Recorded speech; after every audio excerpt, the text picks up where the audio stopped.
네, 저가 목사가 된 것은 원래 이렇게 초등학교 교사를 했는데요. 긴 것은 좀 빼고 성령의 은혜를 입고 집회에서 방언을 받았는데 그 권사님이 저를 보고 3년 동안 방언을 치지 말고 해라. 그래서 새벽에 나가서 열심히 했는데 성령의 불이 붙어서 뜨거우니까 아이들의 영혼이 불쌍한 거예요. 그래서 매일 아이들에게 복음을 전했습니다. 뭐 찬송가가 나오고 하니까 교장 교감 선생님이 찾아와가지고 왜 이런 걸 가르치냐고 그래서 음악책에 고요한 밤 거룩한 음악도 다 찬송가고 도덕책에 나오는 예수 그리스도 성경 말씀인데 왜 이걸 못 가르치냐 그래가지고 많이 다투었습니다. 그런 관계에서 아이들이요 매일 말씀을 들으면 귀가 열리고 그 아이들도 좀 저를 닮아서 약간 성령의 충만함을 받고 아이들이 나가서 전도를 하고 그것도 이제 양이 안 차서 점심시간에 그 인간교실이라고 소나무 밑에 이렇게 의자를 만들어 놨잖아요. 시골에. 세도 초등학교인데 고역을 거기서 전도를 했습니다. 그래서 뭐 동화도 해주고 뭐 성경 퀴즈도 하고 금요일 날은 설교도 하고 축도도 했어요. 집사님. 교장이 와서 서 있더라고요. 그 교장 선생님이 등치가 막 골리앗 같아요. 강한우 교장 선생님이라고 그 씨름 선수인데 강직하시고 촌지를 안 받아요. 예, 그러니까 존경스럽죠. 근데 이제 상품을 줘가니까 아이들이 다 몰려가니까 교장 선생님이 내다보고 교감한테 묻는 거예요. 아이 왜 애들이 운동장에 점심시간에 없어? 그러니까 교감이 머리를 긁으면서 다 인간 교실에 가 있다고 그분이 이제 찾아온 거예요. 제가 막 그날 금요일이었어요. 그래서 이제 설교를 하고 아이들에게 막 축도를 하는 거예요. 그 교장이 다가와서 이리 오라고 그러면서 좀 떨리잖아요. 갔더니 내가 들어보니까 다 좋은데 기도는 하지만 기도는 안 어울려 그래서 그랬어요. 제가 다 못해도 기도는 해야 되는 거예요. 너 따라와. 그래서 따라갔죠. 도대체 왜 그러느냐고. 야, 교육법 74조 1항이 지금 바뀌었는지 모르겠어. 국가 공무원은 특정 종교활동을 못한다고 안 돼 있어. 그래서 알고 있는데요. 국가보다 대통령보다 더 크신 분이 하라고 하시는데 그래서 저를 그 다음에 사무실 옆에 있는 반에 놓은 거예요. 그래도 했죠. 그러니까 이제 선생님들이 아이들을 못 가게 하는 거예요. 점심시간에. 근데 이제 토요일 날은 일제 학교를 시키는데 아이들이 운말로 6학년 대표가 운말로 가면 운말로 쭉 따라가고 아랫마을로 가면 아랫마을 두 줄로 이렇게 가는데 막 전도를 하고 싶은 거예요. 여러분 성령이 충만하면 제일 먼저 하고 싶은 게 전도거든요. 교회 앞에 서서 아이들이 지나가는데 야 주일학교 가라 예수 믿으라면 지나가고 교회 가라면 지나가니까요 안 들리잖아요. 근데 아이들이 회초를 가지고 막 싸우다가 회초가 똑 부러졌는데 십자가처럼 보이는 거예요. 아 십자가를 들고서 해야 되겠다. 그래가지고 송판에 하얀 칠을 해가지고 십자가를 만들어서 서 있었습니다. 저 뒤에서 선생님들이 막 개가 나오고 소가 나오고 그래요. 나한테 들려요. 저 뭐 쌍 막 이렇게 나오고 개만 나오고 막. 우리 집이 바로 교회 문 앞에 있었는데 그 옆에 가게가 있고 거기 그 세도면 부면장 부인하고 우리 집사람 친한데 우리 집사람이 전화가 왔대요. 아이 저 교문 앞에서 누가 십자가를 두고 서 있는데 덤겨 명재 아빠 같아. 그러니까 우리 집사람이 보고 기가 막히다라는 거죠. 네, 어쨌든 그렇게 3년을 들고 서 있었어요. 그래가지고 제가 전두환 그때 시대인데 전두환 대통령 시대인데 교육청으로 끌려갔습니다. 그 분이 이름이 뭐 오문섭 씨라고 내가 4대째 지금 우리 집이 기독교 그 가정인데 너 같은 놈들 때문에 교회가 욕먹는다 그러면서 너를 파면시키겠다고 그랬어요. 너 지금 얘기해. 또 전도할 거야 안 할 거야? 나는 파면돼도 당신보다 더 높은 하나님이 하라고 하면 하는 겁니다. 그러고 왔어요. 집에서도 난리가 났고 뭐 소문이 파다에 파면된다고 소문이 파다했는데 하나 두렵지도 않고 겁도 나지 않았어요. 그래 이제 그 아침 조회를 하는데 2층에서 교장 선생님이 되는데 얼마나 무거운지 쿵 소리가 들리고 막 쿵쿵 하면은 선생님들이 조용히 한 30명 선생님들이 조용히 앉아있는데 문이 드르륵 열렸는데 갑자기 내 속에서 소리가 들리는 거예요. 야, 최선의 공격은 최선의 방어야. 너 교장 선생님들 여기 있는 선생님들 아침 될 때 전도에 이게 여기서 막 올라오는 거예요. 주님 안 됩니다. 인격적으로는 이럴 수가 없어요. 이건 이렇게 전도하는 게 아닌데요. 하라면 해. 내 책상에는 항상 전도지가 있었거든요. 그래서 딱 많고 아침 교회를 시작하겠습니다 하고 교모가 얘기를 해요. 그래서 딱 이제 종자인데 제가 벌떡 일어나서 나도 모르게 다 쳐다보죠. 전도지를 쑥 빼갖고 교장 선생님 앞으로 뚜벅뚜벅 걸어갔어요. 뭐야? 왜 그래? 그래서 교장 선생님 예수 믿고 구원받았어요. 그 옆에 있는 교구감한테도 예수 믿고 전도받았어요. 예수 믿고 구원받으세요. 그 옆에 조남계라고 하는 아주 좀 깐깐한 놈 있어요. 야, 이 뭐야? 우리 어머니가 나를 절에 100일급에서 난 낳았다고 나한테는 주지 말라고. 그래도 예수 믿어야 합니다. 다 전했어요. 내가 왜 그런지 나도 몰라요. 그분이 시킨 대로. 그랬더니 교장이 이렇게 말했습니다. 오늘 아침 조회는 이것으로 마치겠습니다. 올라와. 갔어요. 너 도대체 미쳤냐? 왜 그러냐? 정신이 있어 없어? 그냥 몰라요. 지금 내 마음속에는 하나님이 교장님을 전도하라는 거죠. 앞으로 제가 매일 교장실에 가서 전도지를 드리겠습니다.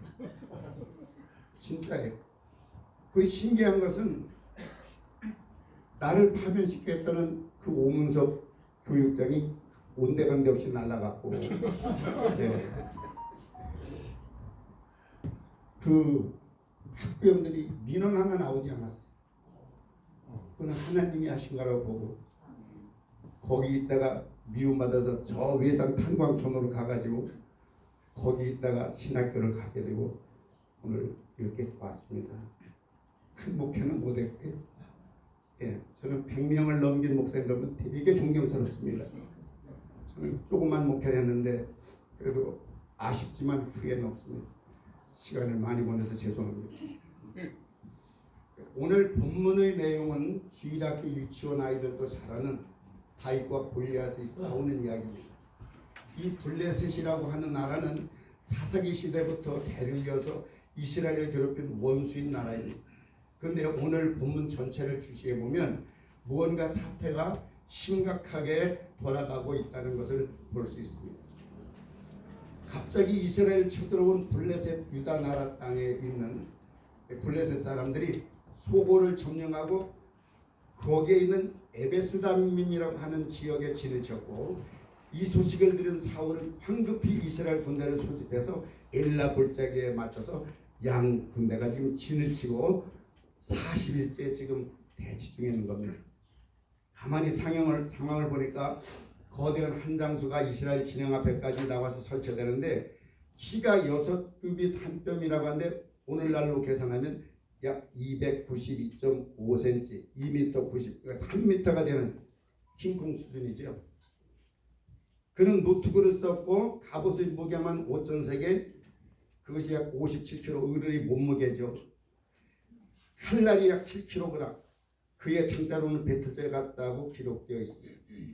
하나님이 세상을 창조하신 이후로 하나님이 이루어 놓으신 에덴 동산에서 마귀의 불법 침입이 있었습니다. 이놈은 뱀의 모습으로 와서 하나님 말씀을 받지 못한 하와에게 접근해서 거짓말로 가문의 선을 깨고 선악과를 먹어도 죽지 않는다고 하기 때문에 하와가 그 선악과를 먹고 하나님과 인간 사이의 사랑을 파괴시키는 그런 일을 결국 마귀가 해내고 맙니다. 결국 마귀의 거짓 이론에 속은 하와가 자기 남편에게도 선악과를 주므로 하나님의 에덴 동산은 그만 파괴가 되고 화염검으로 길을 막고 둘은 쫓겨나는 신세가 됩니다. 저는 좀 하나님께 감히 아쉬운 부분이 있어요. 제가 교사 시절에 우리 집에 자두나무가 섰는데 어느 날 그 자두 열매가 조금씩 맺히는데 거기 구렁이가 올라간 거예요. 보니까 황사라고 비싼 뱀이에요. 그래서 내가 야 이게 선악과에 이게 뱀이 올라왔다. 막대기 아까라도 그걸 두드려 잡아가지고 그것을 나무에 걸어놓고 껍질을 싹 벗겼어요. 원래 시골에서 뱀을 잘 잡았거든요. 내장까지 다 껍질 벗기고 내장 빼도 움직이는 뱀. 그걸 과목했는데 시간이 없어서 연탄불에 잘라서 구웠더니 우리 아들 둘하고 우리 집사람이 질색을 하면서 무슨 시냐고. 좀 딱딱하긴 하지만 맛이 있었어요. 그거를 먹였더니 한 놈은 뱀을 먹어서 그런지 지금 서울 어디요? 거기서 부목사로 지금 일하고 있고요.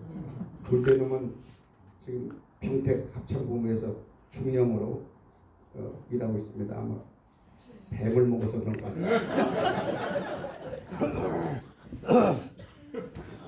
하나님이 허여멀건한 그 백인들을 거기다 안대지 말고 우리 같은 한국인들, 한국 조상들을 거기다 놨으면 뱀을 좀 잡았을 텐데 아쉬운 생각이 있어요. 하나님의 말씀을 받은 아담이 하와에게 그 말씀을 가르치는 은혜를 받도록 훈련을 시켰더라면 그 아름다운 지상낙원은 지금까지 존재하고 있었을지도 모릅니다. 그러나 이것도 하나님의 섭리에 속해 있다고 생각합니다. 이 세상은 반드시 좋은 것만 있어야 되는 것이 아닙니다. 낮이 있으면 밤이 있어야 하고 낮에 일하고 밤에 잠을 자며 그 밤을 통해서 생육하고 번성하기 때문에 그렇습니다. 우리 몸에는 좋은 콜레스테롤만 있는 것이 아니고 나쁜 콜레스테롤도 있어야 하고 우리 장에는 유익균만 있어야 되는 것이 아니라 유해균도 있어서 균형을 맞춰야 되고 또 그래야 좋은 소화기관이 되죠. 우리가 살면서 어떻게 매일 행복하겠습니까? 어떻게 매일 엔돌핀만 나오게 합니까? 실패하고 망하고 다치고 죽는 아픔 속에서 아드레날린이 분비되어야 각성도 하고 긴장도 하면서 의지를 세고 싸워 나가야 되는 그런 의지력도 생기게 됩니다. 성경이 왜 우리에게 귀한 보석이냐 하면 그 안에 우리가 해결해야 할 모든 답이 다 담겨져 있기 때문입니다. 저 같은 경우는 지금 두 부부가 쌍으로 투병 생활을 하고 있습니다. 저는 1등병이고 우리 사람은 병장입니다. 저는 2기고 우리 사람은 4기예요. 한 가정에 한 사람만 암이 걸려도 걱정이 태산 같고 비상 상태인데 둘이 다 환자가 되어 보니까 스트레스를 이루 말할 수 없죠. 남 보기도 부끄럽고 내가 무슨 죄를 지어서 이렇게 이런 일이 왔나 하는 자포자기하는 마음도 들었습니다. 그런데 갑자기 이런 말씀이 떠올랐어요. 고린도후서 12장 9절에 나에게 이르시기를 내 은혜가 내게 족하도다. 이는 내 능력이 약한 데서 온전하며 짐이라 하신지라. 그러므로 도리어 크게 기뻐함으로 나의 여러 약한 것들에 대하여 자랑하리니 이는 그리스도의 능력이 내게 머물게 하려 함이라. 네. 약할 때 강함 대신에 나의 보배가 되신 주 나의 모든 것. 저는 제가 환자라는 생각할 겨를이 없어요. 우리 사람을 돌봐야 돼. 뭐 간병인도 쓸 수도 없으니까 저는 환자라는 생각 지금도 안 해요. 몸은 그렇게 나빠지지 않고 4번 주사 다 맞았는데 그 의사가 경기가 좋아졌다고 잘 지내라고 그렇게 말씀하십니다. 우리가 무신론자나 무상한 섬기는 자가 아니고 이미 하나님의 자녀가 된 것을 확실히 믿는다면 이런 질병을 통해서라도 하나님이 우리를 업그레이드 시키는 일이 있을 것이다. 저는 그렇게 믿고 있습니다. 아멘. 로마서 8장 28절에 하나님을 사랑하는 자 곧 그 뜻대로 부르심을 입은 자들에게는 모든 것이 합력해서 선을 이루라고 말씀하십니다. 우리가 지금은 연약해져 있는 것이 천국에 가서는 유익이라고 저는 생각해요. 우리가 이 땅에서 수고하고 힘들고 고생하는 것 보답 못 받죠. 안 믿는 사람이 더 잘해도 문제는 어디냐? 천국이 있다는 것이죠. 다시 오늘 본문 말씀으로 돌아갑니다. 지금의 이스라엘과 블레셋이 서로 대적하여 진을 치고 전쟁에 임하고 있습니까? 그것은 바로 사울 왕의 죄악 때문입니다. 사무엘상 15장에서 선지자 사무엘이 사울에게 이스라엘이 출애굽할 때 길 막고 괴롭게 했던 그 원수 아멜렉을 쳐서 남녀노소 가축까지 다 침멸해서 악의 씨를 제거하라 명령했지만 그 말씀을 사울왕이 무시하고 아가몽을 살려주고 살찐 짐승들을 욕심내서 가지고 와서 하나님께 제사 드리려고 그랬다고 거짓말합니다. 그때 하나님께서 사무엘에게 말씀하시기를 사무엘상 15장 35절에 내가 사무엘을 왕으로 삼은 것을 후회한다고 하나님 말씀하셨어요. 여러분 우리가 목회를 하면서도 끝까지 잘하면 칭찬받지만 잘못하면 하나님이 후회하신다 그렇게 말씀하실 것 같아요. 그 순간 여호와의 영이 사울에게서 떠나고 하나님이 부리시는 악령이 그를 괴롭혔다고 기록하고 있어요. 여러분 아프리카의 하이나라고 하는 짐승은 짐승이 죽어서 사체가 썩으면 수 킬로미터에서도 그 썩은 냄새를 맡고 달려오는 거예요. 우리가 죄를 범하고 우리가 하나님을 떠나서 하나님의 영이 떠나면 썩은 부패한 냄새가 나기 때문에 사단이 달려든다고 하는 사실을 우리는 기억하고 항상 경계하고 각성해야 될 줄로 믿습니다. 여호와의 영이 임하던 사울에게 하나님의 영이 떠나고 악령이 그를 지배하면서 그에게서 나오는 죄의 상한 냄새, 이것은 절대로 우리가 풍겨서도 안 되고 그 냄새를 맡은 자녀들도 행복해지지 못하는 겁니다. 세상의 이치는 모두 그렇습니다. 밤에 잠을 못 자고 괴성을 지르며 사울왕이 괴로워하니까 본문 16장 16절에 보면은 신하들이 수금을 잘 타는 치우자를 부르라고 합니다. 그래서 고르는 것이 공교롭게도 이새의 아들 다윗이 그가 수금을 잘 타고 언변도 좋고 무술도 잘하는 그런 사람이라고 소문이 났어요.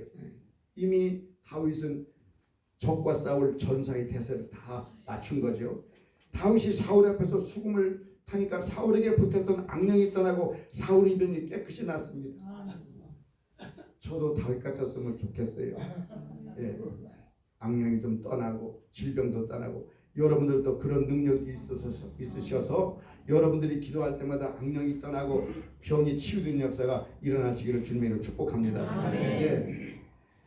그래서 이 냄새를 맡은 블레셋이 야 이스라엘의 썩은 냄새가 난다. 우리가 진격하면 이길 수 있다라는 마음을 가지고 온 것입니다.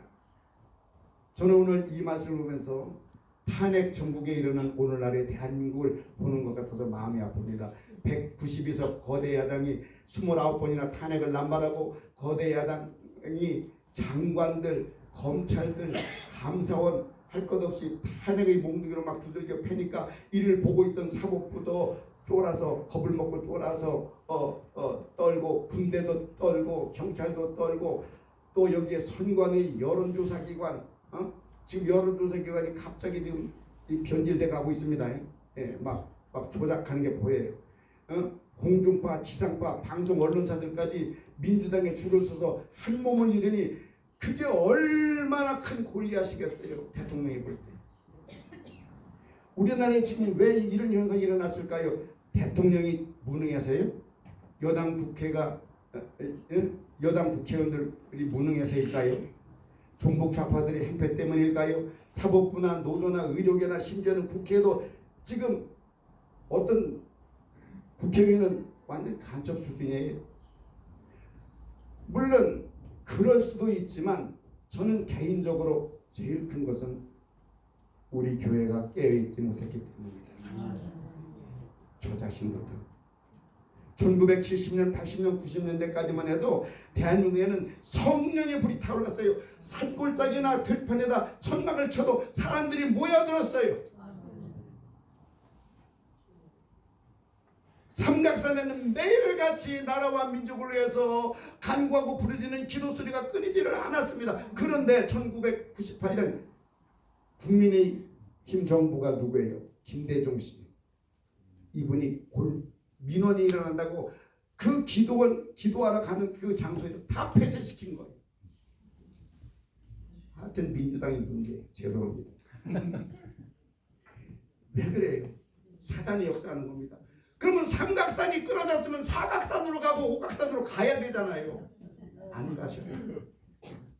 그리고서 무슨 일이 일어나냐면 교회 성장의 붐이 일어납니다. 교회 사이즈, 교회 인원수 늘리고 교회 사람 모으는 기술, 그것이 많이 역사했던 것 같아요. 저도 막 여의도 순복음교회가 얼마나 부러운지 몰라요. 저게 반만 이루어졌으면 좋겠다. 교회 사이즈.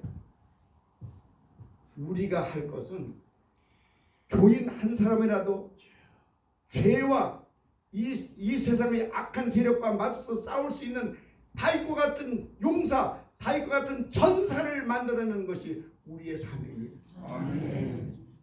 한 사람이라도.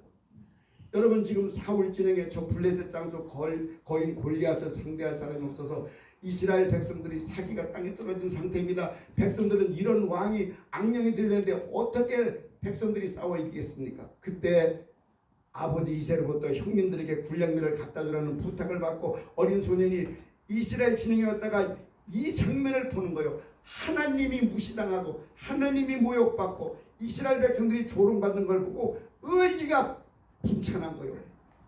이걸 이대로 볼 수는 없다. 군대가 수천 명 있는데 사람이 없는 거예요.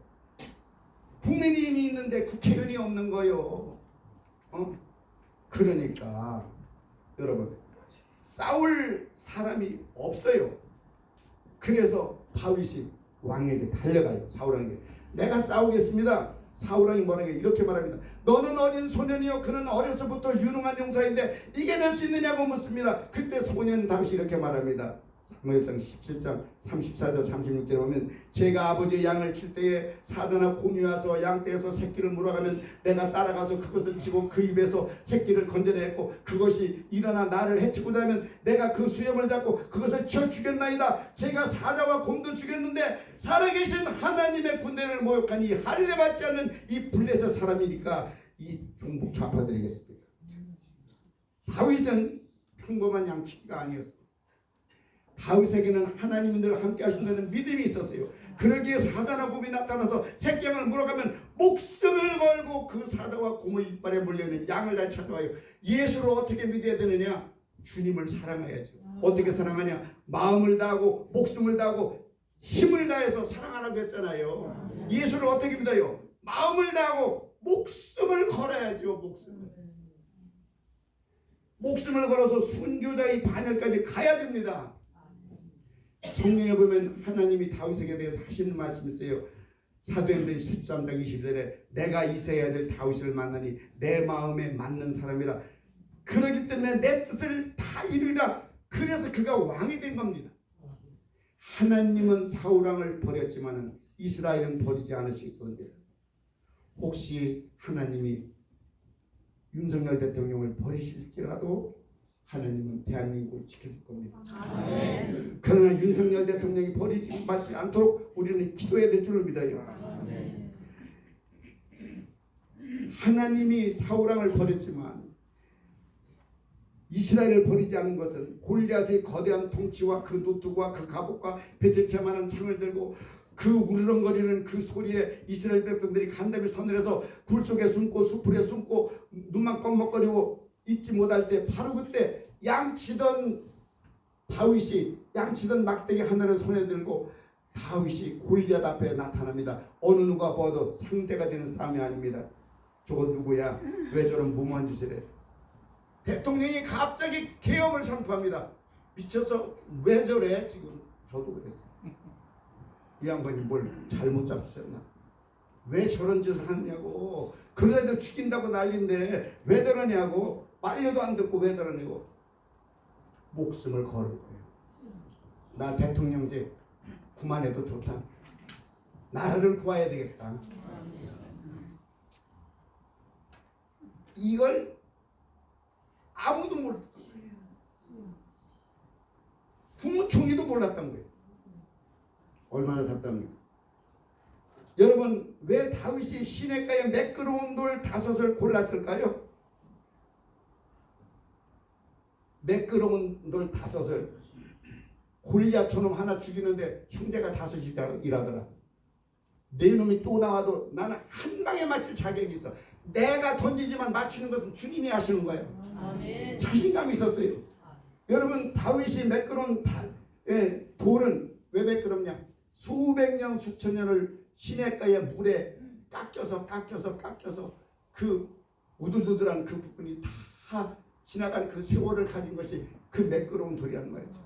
여러분들, 우리 여기 어떤 염려, 근심, 욕심, 무슨 이런 것들이 다 붙어있으면 그것이 우두두들하게 되는 거예요. 그것이 다 그리스도의 보혈로 씻어져서 매끄러운 돌이 되어야 우리도 다윗이 짚는 물맷돌, 하나님이 짚는 물맷돌이 될 줄 믿습니다. 아멘. 골리앗이 이기면 이스라엘이 블레셋의 종이 되어서 망하는 것이고 다윗이 이기면 블레셋의 종이 되어서 이스라엘을 섬기게 된다는 그런 말씀입니다. 한 나라의 운명이 그 나라 한 사람의 용사 즉 전사에 의해서 결정되는 절박한 시간입니다.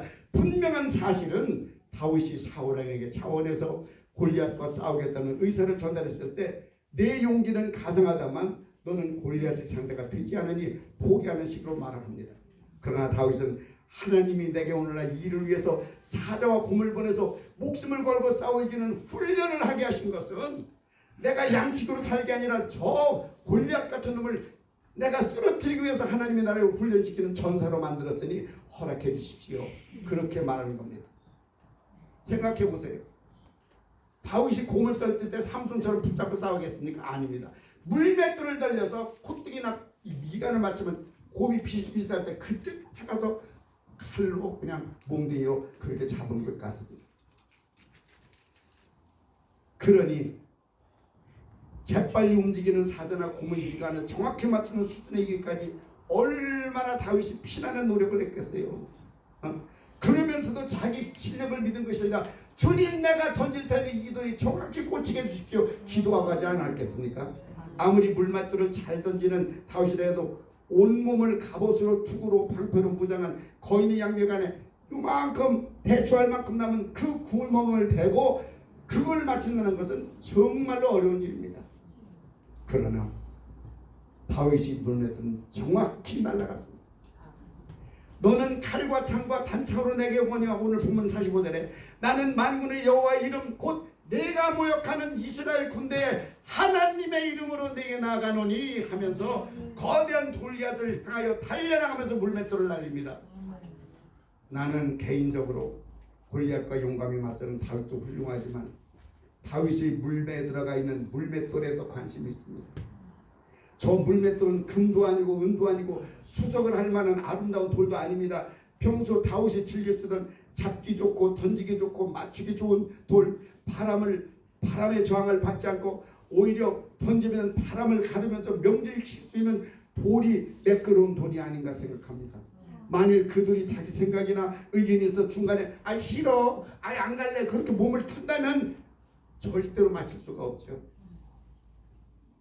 얼음하면 딱 움직이는 상태. 아이들 놀을 때 너는 가만히 있어 주가 하신 일을 바라보라. 그럴 때 바다가 갈라지는 것처럼 우리는요 하나님의 전사가 되어서 우리의 부스럼 나는 모든 것들을 다 씻어버리고 매끄러운 돌로 있을 때 주님이 우리를 잡고 던지는 일이 일어날 줄로 믿습니다. 지금 다윗의 손에 잡힌 물맷돌 하나가 이스라엘의 문명이 달려있는 것입니다. 이 상황에서 우리는 순종하는 물맷돌로 우리는 거듭나야 됩니다. 여러분 다윗이 어떻게 이스라엘을 위해서 구하는 믿음의 전사가 됐을까요? 그것은 사무엘이 여호와 하나님의 명령을 받고 베들레헴에게 물병을 가져다가 기름을 부어주었기 때문입니다. 사무엘상 16장 13절에 보면 사무엘이 기름불병을 가져다가 그의 형제 중에서 그에게 부었더니 이날 이후로 다윗이 여호와의 영에게 크게 감동되니라. 성령 충만을 받은 거예요. 오늘날로 말하면 성령의 기름 부음을 받은 것입니다. 다윗이 물맷돌 한 방에 골리앗이 쓰러집니다. 다윗이 던진 물맷돌 한 개가 나라를 구한 것이고 그 물맷돌 하나는 그 일을 해낸 겁니다. 지금 우리 대한민국의 상황이 오늘 본문에 대해 본다면 192명의 거대 야당이 29번이나 탄핵을 남발하면서 국정을 마비시키니 이것을 바라보는 국민들이 불안하게 만듭니다. 여기에 반국가 세력도 가세해서 자신들이 운동권이 있을 때 김일성 주체 사상에 인용된 그 수법을 다 쓰는 거예요. 그 운동권들이 다 그걸 배운 겁니다. 뭘 배웠어요? 국민들 선전하는 거, 프레임 씌우는 거, 여론몰이 하는 거, 공포심 조장하는 거, 카톡하면 너희들 잡아간다 막 그러잖아요. 다 거기서 배운 거예요. 그리고 거짓말하는 거, 김어준이처럼. 이때 대통령이 다윗이 되어서 계엄령이라는 물맷돌을 날린 거라고 생각합니다. 처음에는 국민들이 의아했지만 점차로 그 물맷돌 하나가 2030을 깨우치게 하고 왜 저런 나를 알게 되고 그래서 이제는 거의 반반 수준까지 올라왔어요. 계엄령이 많은 오해를 풀리면서 일부에서 반전의 역사가 일어나고 있습니다. 대통령이 지지율이 오르고 국민의 힘도 그 덕을 보고 있습니다. 그러나 아직도 우리는 다윗과 골리앗의 싸움을 멈추지 말아야 됩니다. 우리가 만일 나라를 사랑하는 하나님의 자녀 주님의 영적 전사라면 나라를 사랑하는 애국심으로 물맷돌을 하나씩 들어야 할 줄로 믿습니다. 이제 마치는 말씀을 드립니다. 삼각선의 구국기도가 끊어지고 교회 성장에만 집중하다가 우리는 지금 나라를 이룰 위기에 봉착해 있습니다. 그러나 우리 은목교회 같은 많은 목사님과 사모님들이 기도가 있어서 위기의 한국을 지탱하고 2030들이 깨어나 애국자가 되는 놀라운 기적이 일어난 것은 그 대통령의 물맷돌 하나 때문에 그렇습니다.